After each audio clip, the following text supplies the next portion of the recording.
ఖచ్చితమైన టార్గెట్తోని రాత్రికి రాత్రే 9 లక్ష్యాలను ఛేదించి 100 మంది పైగా టెర్రరిస్టులను ఖతం చేసిందంటే ప్రపంచంలో ఇప్పుడు జరగలే. ఈరోజు ఇజ్రాయెల్ యుద్ధం చేస్తుంది గాజా మీద, కానీ సివిలియన్ చచ్చిపోతాం.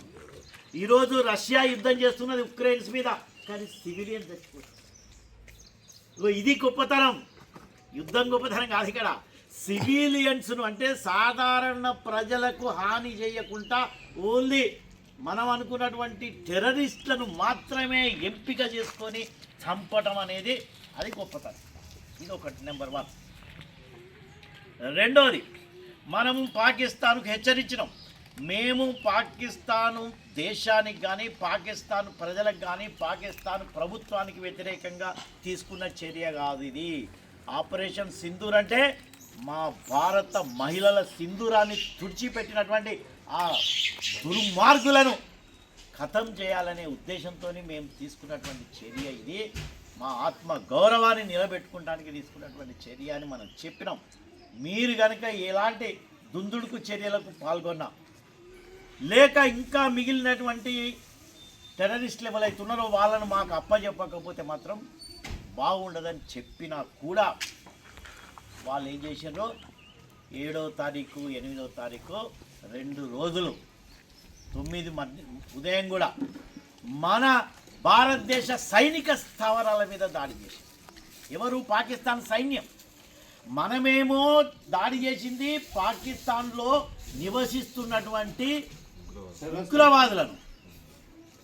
ఎవరైతే దారి తప్పో లేకపోతే వాళ్ళ యొక్క వేరే ఐడియాలజీతోని మన భారతదేశాన్ని అస్థిరపరచాలి లేకపోతే ఆలోచనతోని ఎవరైతే ఉగ్రవాదులు అంటున్నామో వాళ్ళను ఖతం చేయాలని మనం చేసిన చర్య ఇది.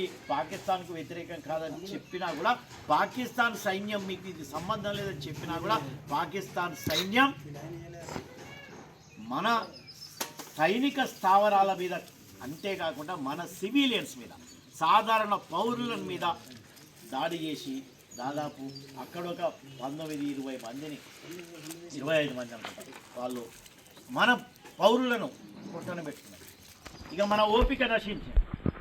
మేమేమో ఉగ్రవాదులను చంపుతామంటే మీరు మా కాశ్మీర్లో మిగతా ప్రాంతాల్లో ఉన్నటువంటి సైనిక స్థావరాల మీద మరియు సాధారణ పౌరుల మీద మీరు యుద్ధంలాగా మీరు దాడి చేస్తారా బిడ్డ అని రాత్రికి రాత్రి వ్యూహ రచన చేసి 9వ తారీఖు మధ్యరాత్రి తెల్లారైతే 10వ తారీఖు జస్ట్ రెప్పపాటులో వాళ్ళ యొక్క ముఖ్యమైన సైనిక స్థావరాలను పూర్తిగా పటాపంచలు చేసింది మన భారతదేశ సైనికులు. ఇది కూడా చిన్న విషయం కాదు. ఎందుకంటే వాళ్ళకు రాడార్ వ్యవస్థ ఉన్నది, వాళ్ళకు F-16 లాంటి పెద్ద పెద్దవి ఉన్నాయి, చైనా నుంచి ప్రయోగించినటువంటి క్షిపణులు ఉన్నాయి, డ్రోన్స్ ఉన్నాయి.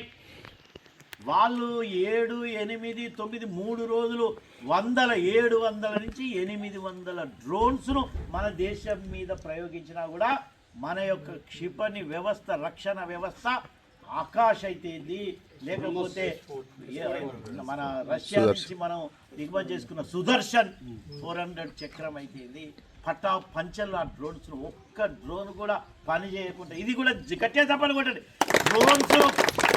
వాళ్ళ డ్రోన్స్ను ఇట్లా వస్తాంటేనే ఠక్ పేల్చి పడేసినాం మనం. అదే మన యొక్క క్షిపణులు మాత్రం వాళ్ళ యొక్క సైనిక స్థావరాలు వాళ్ళ డ్రోన్స్ కానీ వాళ్ళ రాడార్ కానీ ఏది కనిపెట్టకుండా ఏ యొక్క రాడార్ వ్యవస్థ కూడా కనిపెట్టకుండా మనం పోయి వాళ్ళ సైనిక స్థావరాలను వాళ్ళు 100 ప్రయోగించారు. మనమేమో ఏ ఒక్కటి పోయినా కూడా వేస్ట్ కాలేదు. ఆ ఒక్కటి చంపి వచ్చింది అక్కడ ఆ విమాన స్థావరాలను వాళ్ళ న్యూక్లియర్